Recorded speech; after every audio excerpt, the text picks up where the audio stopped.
யாரை காப்பாற்ற வேண்டிய முயற்சி அல்லது இவர்களே சொன்னது போல தீர்ந்து போய்விட்டதாக இவர்களாக சொன்னார்களே அவர்களிடத்திலிருந்து கவர்ந்து கொள்வதற்கு ஏதேனும் இருப்பதா என்பதை ஒரு முயற்சித்து பார்க்கக்கூடிய வகையிலே இந்த வெள்ளை அறிக்கையில் திமுக ஆட்சி காலத்தை மட்டும் அவர்கள் எடுத்துக் கொண்டிருக்கிறார்களா, யாருடைய தயவை எதிர்பார்த்து இதில் இருந்து அவர்களுக்கு அவர்கள் விலக்களித்திருக்கிறார்கள், யாரை காப்பாற்றக்கூடிய முயற்சி என்பதை நான் உங்களுடைய பார்வைக்கு விட்டுவிடுவதற்கு விரும்புகிறேன்.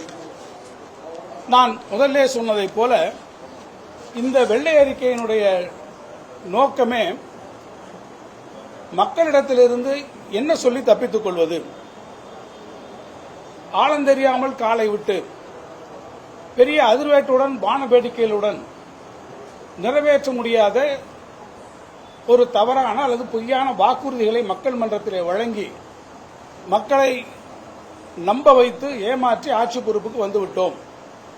இப்போது ஆட்சி பொறுப்பிற்கு வந்ததற்கு பிறகு அதிலிருந்து தப்பித்துக் கொள்ள வேண்டும் என்பதற்காக நான் இந்த அறிக்கையை வெளியிட்டிருக்கிறார் என்று நான் சொன்னேன். அதிலே ஒரு ஒப்பீட்டை செய்ய விரும்புகிறேன். 2021 ஆண்டில் திராவிட முன்னேற்ற கழகம் இந்த வெள்ளை அறிக்கையை வெளியிடுகிற போது அந்த வெள்ளை அறிக்கை வெளியிடுகிற போதே அந்த எக்ஸிகியூட்டிவ் சம்மரியில் நாங்கள் சொன்னோம், this report is not an attempt to dilute the commitment given to the public என்று.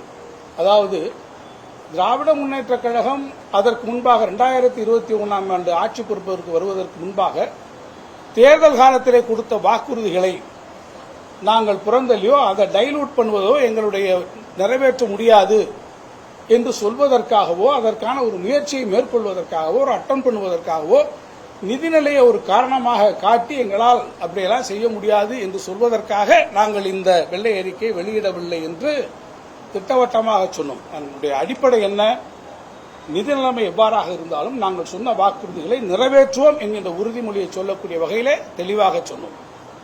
ஆனால் இப்போது 2024 இந்த வெள்ளை அறிக்கையில் அவர்கள் என்ன சொல்கிறார்கள் என்று கேட்டால், இந்த வெள்ளை அறிக்கையினுடைய முக்கிய நோக்கம், the single objective of this report is to inform the public about the fiscal space available to take new projects is very limited.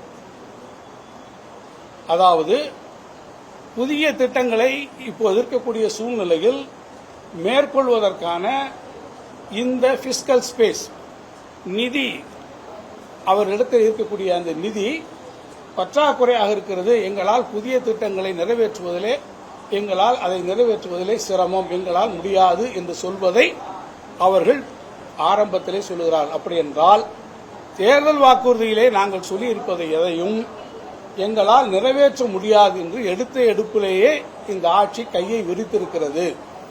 அதை இந்த 2 ரிப்போர்ட்டுகளையும் நீங்கள் படித்து பார்த்தால் திராவிட முன்னேற்ற கழகம் கொடுத்த வாக்குறுதியை நிறைவேற்றுவதிலே எத்தகைய நிதி நெருக்கடிகள் இருந்தாலும் மக்களுக்கு கொடுத்த வாக்குறுதியை நான் நிறைவேற்றுவேன் என்று சொன்ன முதலமைச்சர் எங்கே? இல்லை இல்லை, இந்த நிதி நெருக்கடிகள் இவ்வாறு இருக்கிறது என்று எடுத்த எடுப்பிலேயே எங்களுடைய பிஸ்கல் ஸ்பேஸ் லிமிட்டடாக இருக்கிறது, மினிமலாக இருக்கிறது என்று சொல்லி தப்பித்துக் கொள்ள பார்க்கக்கூடிய இந்த அரசினுடைய முயற்சி நோக்கம் எங்கே என்பதை நான் பொதுமக்களுடைய கவனத்திற்கும் ஊடகத்தினுடைய கவனத்திற்கும் விட்டுவிட விரும்புகிறேன். ஆக நான் இன்னொன்றும் கூட நான் தெரிவிக்க விரும்புகிறேன். நம்முடைய இந்த விதண்டை பொதுவாக வெள்ளை அறிக்கை எப்போ வெளியிடுவோம் கேட்டீங்கன்னாக்க பட்ஜெட்டுக்கு முன்னால் வெளியிடுவோம். ஆனால் பட்ஜெட்டுக்கு முன்னால் கவர்னர் அட்ரஸ் ஆளுநர் உரைக்கு முன்பாக இதை வெளியிட்டிருக்கிறார்கள்.